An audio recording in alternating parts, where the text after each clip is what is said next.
welcome to our online classroom. Today we're going to start with lesson 89, estimation of square roots. So I know that you guys have seen the square root symbol before, so you could look at that symbol, and if I put a 4 underneath the radical inside the square root there, you would know that the square root of 4 is 2. Or probably that the square root of 9 is 3. The square roots we're going to be dealing with today, as you can see on your notes, are a bit larger than that. So I do have a recommendation for you. I recommend that you get a piece of notebook paper. What I'd like for you to do is to create this little chart for yourselves. Now, right now we're just using square roots, which what we'll be looking for is perfect squares. So this is how your chart works. So under the X column, you just start listing 1 through 13. Why is my pen not working?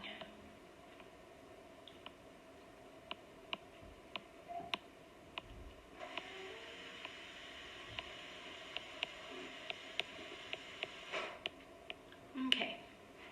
And in the X squared column, you will just square that number. And remember, squaring is when you take that number and multiply it by itself. So what is 1 times itself? 1 times 1 is 1. In the X cubed column, 1 cubed is it's 1 times 1 times 1, which is 1. Okay? It does get more complicated. So 2 squared is 2 times 2, which is 4. 2 cubed is basically 2 squared times 2. So 4 times 2 is 8. Okay? 3 times 3 is 9. 9 times 3 is 27. So 3 cubed is 27. Now, we won't really be using cubed roots right now, but it's a good idea just to have this chart available for when we do start using it. Now, as you get down here to 12 and 13, you may or may not. Definitely for the cubed side, you're going to need to basically just write out the multiplication problem. But I do hope that for these numbers here, you already know them. And if you don't know them, you need to learn them. All right, let's go back. So, I'm going to erase these. All right, so if we go back to our notes and look back at those, we want to know what is the square root of 169. Well, hopefully you have already filled out your form. And even if you don't have it memorized, you know that 12 times 12, or 12 squared, is 144. So if the problem asked this, you would know that the answer was 12. Because 12 times 12 is 144. So we know that the square root of 169 is greater than 12. And if you've completed your chart, you know that the square root of 169 is 13. Ooh.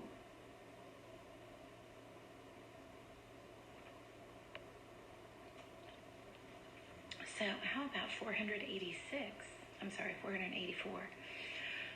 These we can kind of figure out by experimentation and just by thinking through different things. So we know that 10 times 10 is 100.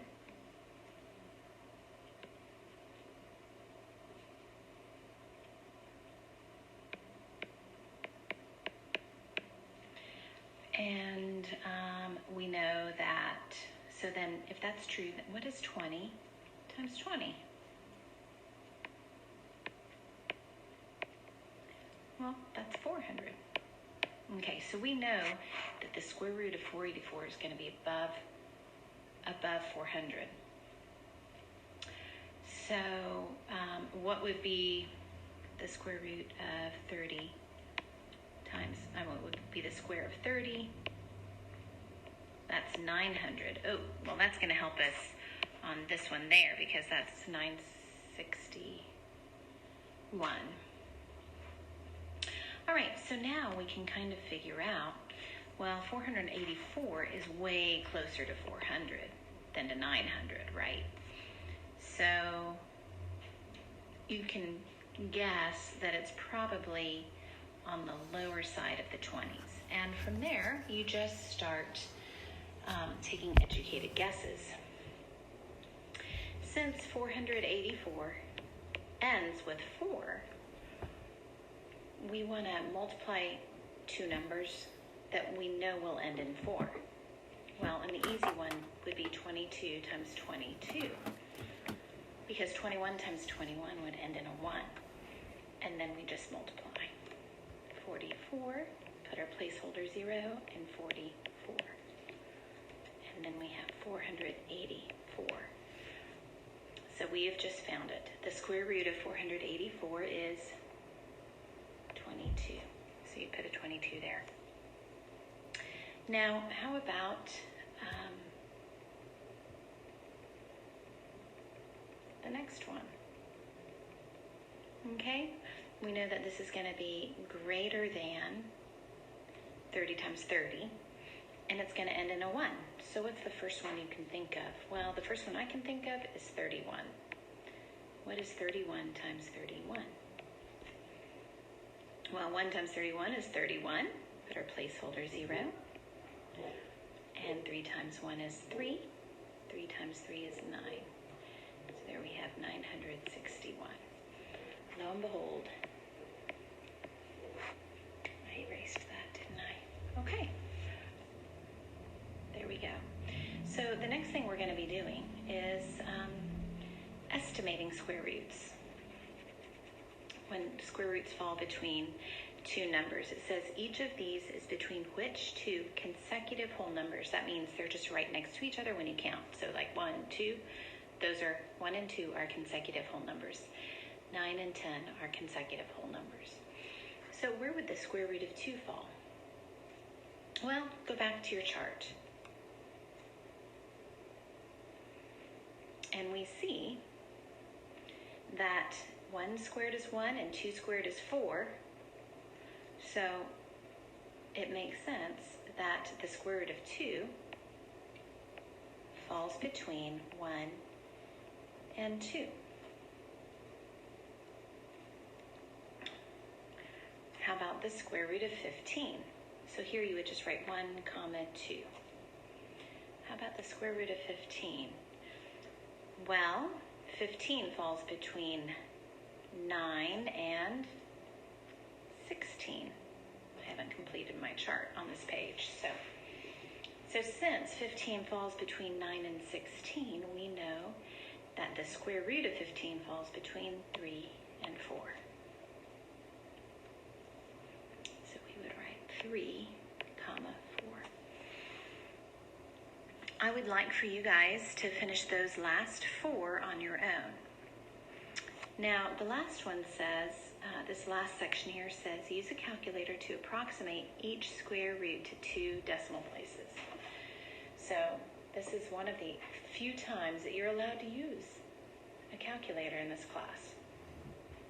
So you can use a phone calculator and turn it sideways and use the square root, or you can just use a regular calculator. So when I find the square root of 3, this is what I get. 1.73207. And several numbers after that. I'm just going to stop there. But my instructions tell me to approximate it to 2 decimal places. All right, so that means in my answer, I just want 2 decimal places. So I'm going to approximate it as 1.73 because the next spot is a 2. And since that 2 is less than 5, it means I just keep my 3 and the rest fall away. Now I want you guys to finish these practice problems on your own. But there is one other thing I want to show you. None of these other examples of using your calculator, the square root of 10 and the square root of 15, neither will require you to round up. So I just want to show you an example. If we had the square root of 70 and you were supposed to get that on a calculator, you would, and you can do it right now. Well, as I'm talking, you can do it with me. You get 8.3660, and it goes on. So in this case, we still want to round it to 2 decimal places. And this number right here, the one we check to tell us whether we round up or whether we keep it the same. Because 8, I'm having a hard time with this pen, 8.366 is between 8.36 and 8.37. And so what we're trying to determine is which one is it closer to. And because that 6 is 5 or more, it's closer to 8.37. So we would say the square root of 70 rounded to the 2 decimal points equals 8.37. And that's actually just an approximation. So what we can write is these wavy equal marks means the square root of 70 is approximately 8.37.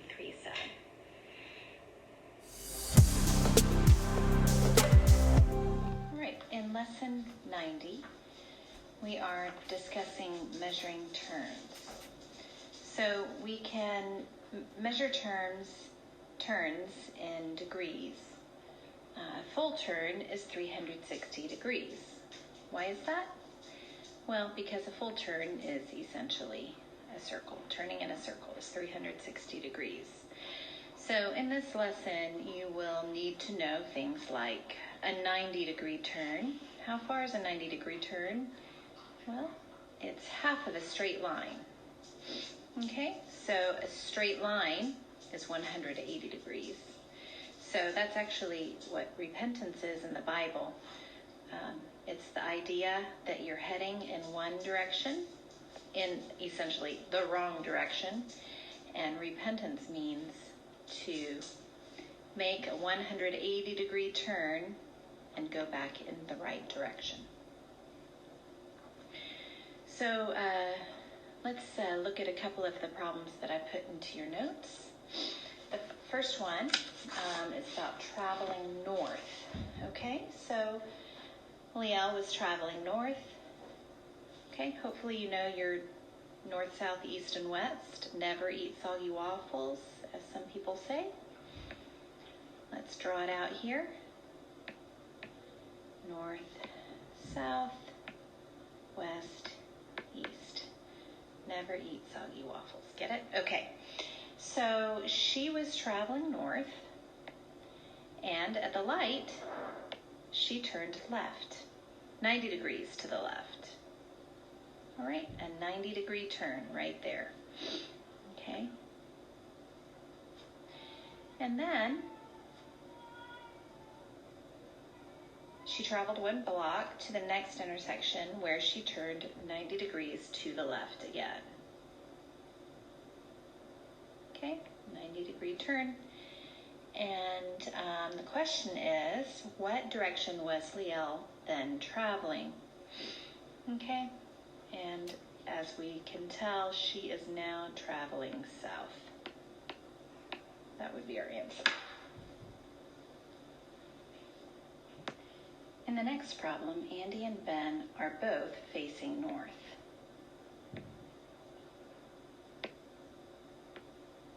We'll make this Andy and that Ben. Okay, Andy made a quarter turn clockwise to face the east. So hopefully you guys all understand which direction is clockwise. How do the hands of the clock turn? Okay, clockwise is this direction and counterclockwise is that direction. So let me make a note. That's clockwise is the direction the clock goes. This is opposite to that.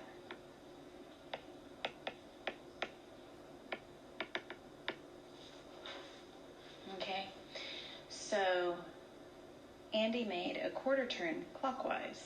This is Andy.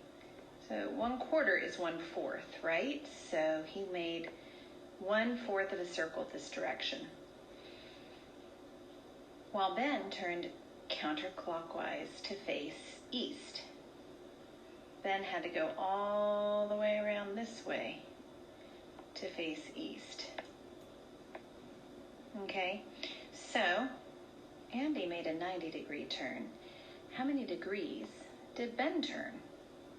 Well, we know that a full circle is 360 degrees, but he did not go a full circle, did he? He only went 3/4 of a circle.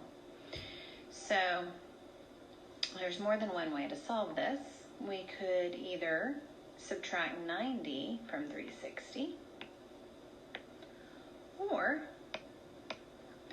we know that each quarter of a turn is 90 degrees because we already discovered that when Andy turned, that was a 90-degree turn. So we know that Ben went 3 90s in the other direction. So we could say, well, what's 90 times 3? Either way, we get 270. Okay, so Ben turned 270 degrees. The next problem is about a girl named Elizabeth who's running laps at the park. And every time she runs a lap, she makes 6 turns to get back to where she started from. So she might run this direction and then turn, and then turn, and then turn, and then turn, and then turn, turn, turn. 1, 2, 3, 4, 5, 6, 7, 8. So Elizabeth is running around this park and she's coming full circle. So maybe she's starting at the berry bush right here.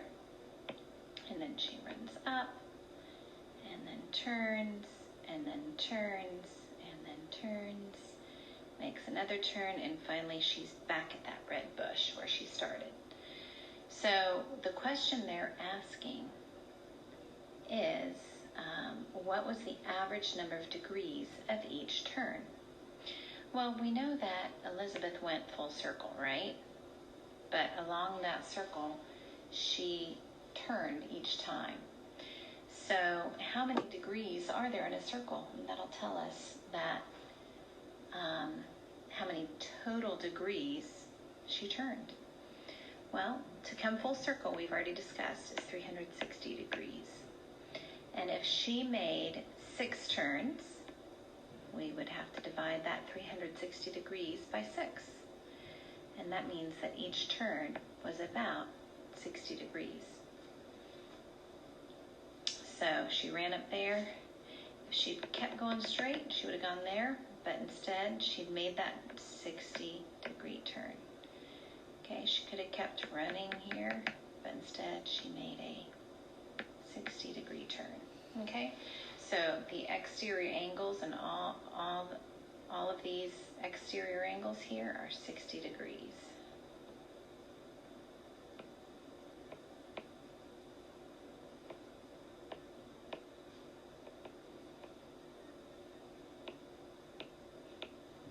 Okay. I would like for you guys to finish those practice problems on your own.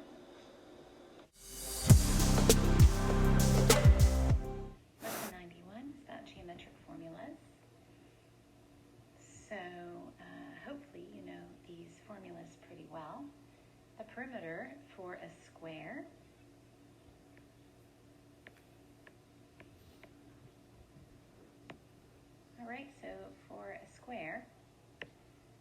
our perimeter in blue.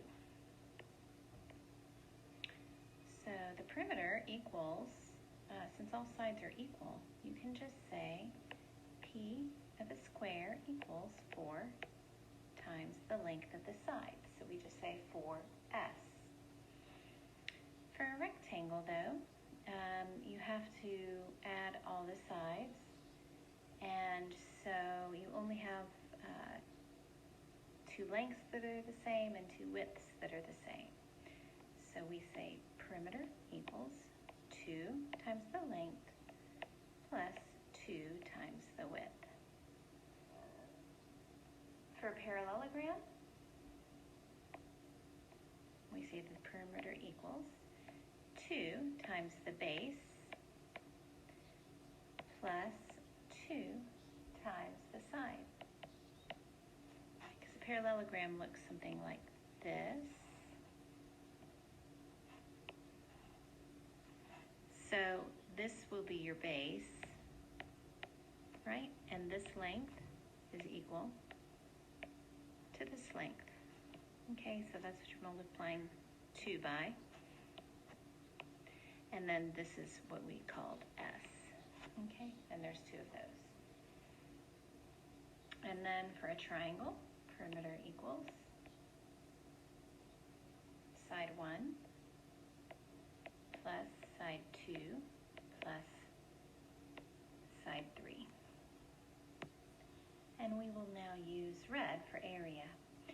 So the area of the square is going to be side times side, right? But anytime we have something multiplied by itself, we can say it equals that thing squared. So we're going to say area equals S squared. For a rectangle, area will equal the length times the width. Length is the longest side and width is the shortest. So the area of a rectangle is length times width. Can you guess why we use a cursive L for that? Because if we used a lowercase l, it would look like the number 1. We don't want to do that. For a parallelogram, finding the area, we have to have a perpendicular height. So you always want to look for, they're going to have this, usually a dotted line there, and they'll have a number beside it. I'm going to put an H because that represents our height. And our base is wherever that perpendicular line is attached to. So if we happen to have a perpendicular line attached to this side, then that would be our base. But because the perpendicular line and our height is attached to the base here, this becomes our base. So for a parallelogram, area equals base times height. And for a triangle, area equals base times height divided by 2. Because as we have discussed, a triangle is half of a rectangle or a square. It's just half of it, right? So we have to take, just like we would do base times height for a rectangle, or length times width for a rectangle, we are going to take that same number and divide it by 2 because we only need half of it for a triangle. The 3 problems on the other page are your practice problems.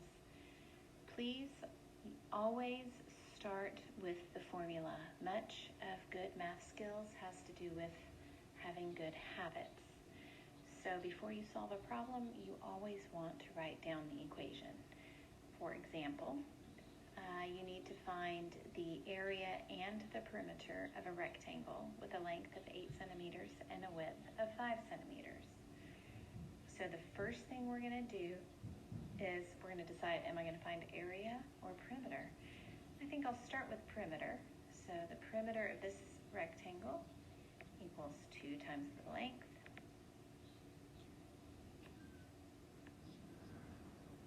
plus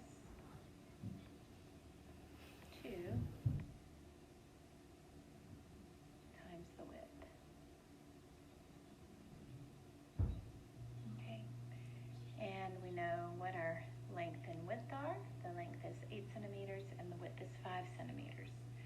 now we'll just hop those in.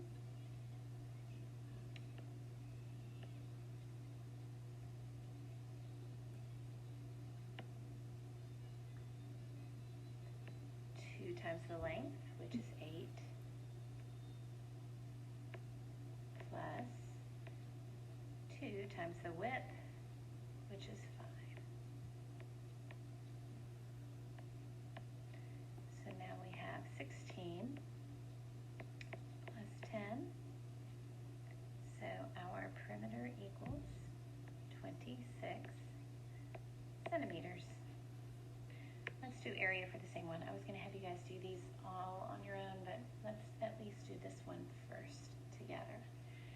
So the area, we're going to remember, we're going to build good habits and write our formula first. So it equals length times width.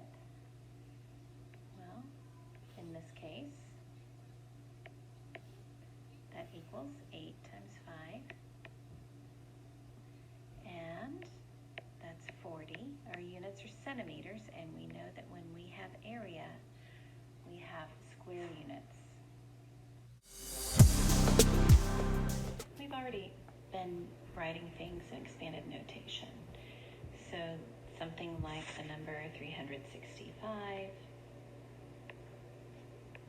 would be written out as 3 times 100 plus 6 times 10 plus 5 times 1.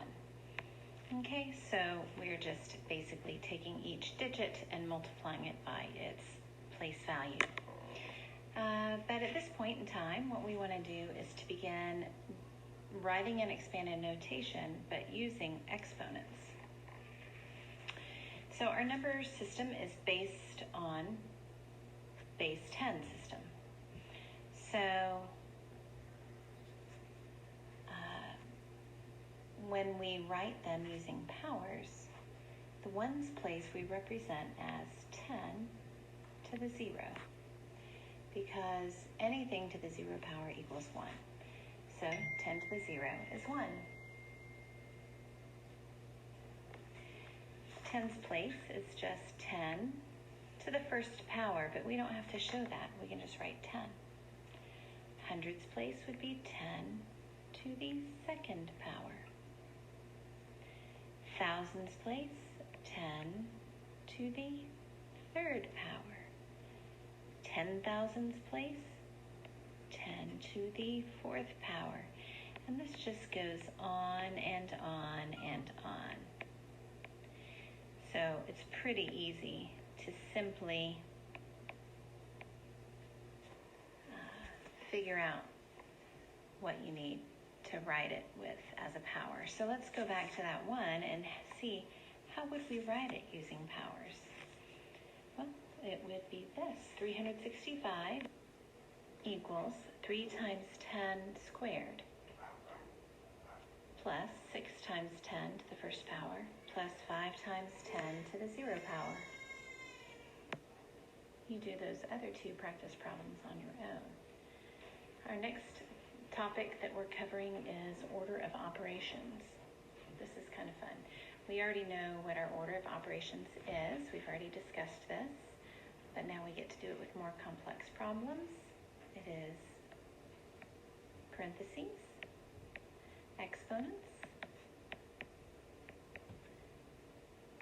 multiplication, and division. Remember, you go in order from right to left, whichever one comes first, and then addition and subtraction. So we are having problems such as this, and what I want you to do is to develop some good habits about writing out your steps. So 5 minus 8 plus 8 divided by the square root of 16 plus 3 squared times 2.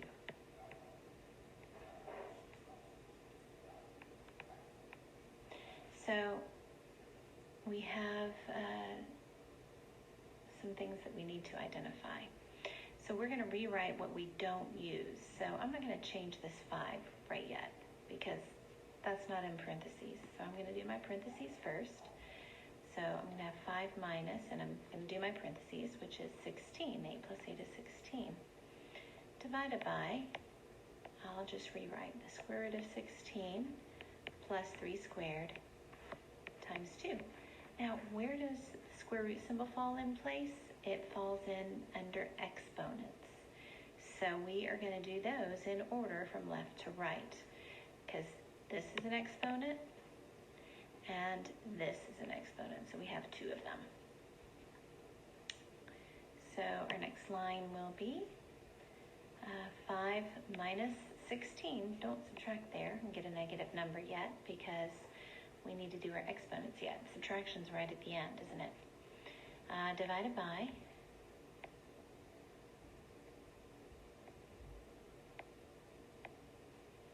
having trouble with my pen here. The square root of 16. Well, if you have your sheet, you can reference it, but hopefully you don't need that. And you remember that 4 times 4 is 16. Plus 9 times 2. Pardon my dog in the background there. All right, so our next step is the multiplication and division. Well, division shows up first and then multiplication. So let us do our division first. We'll rewrite everything we're not using. So 5 minus 4 plus 18. Now we can do our subtraction and addition. 5 minus 4 is 1. 1 plus 18 equals 19.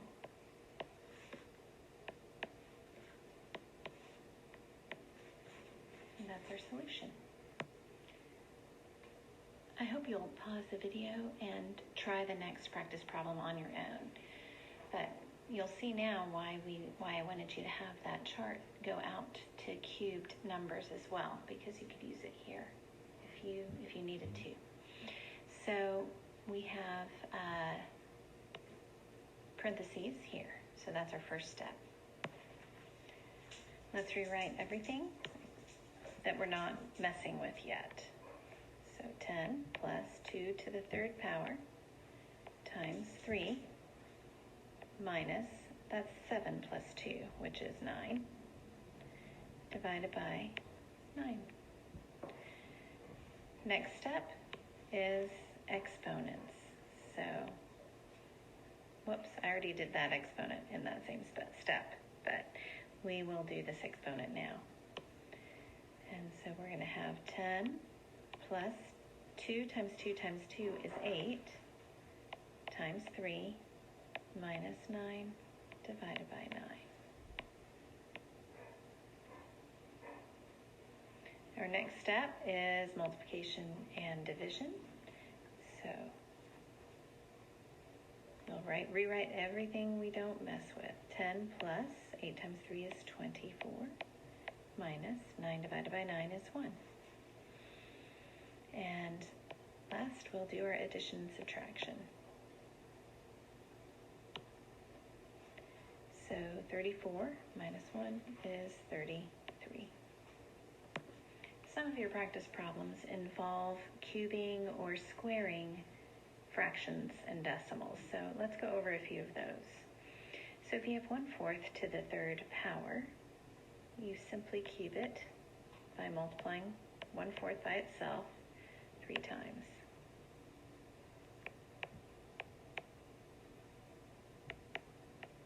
Okay, so if you've done your chart, you know that you know what 4 to the 3rd power is. But if you haven't done it yet, you can simply do it right now. You know that 4 times 4 is 16, and then 16 times 4 is 64. So 1 over 64. Now what happens if you have a decimal raised to a power?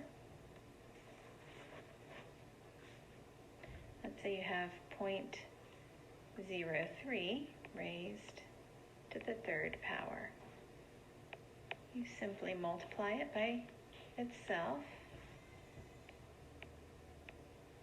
And don't forget about how to use your decimal places.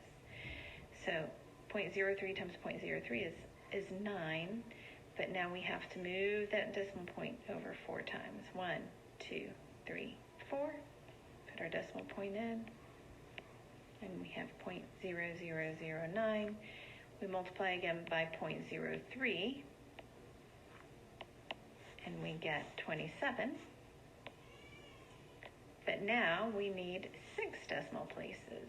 1, 2, 3, 4, 5, 6.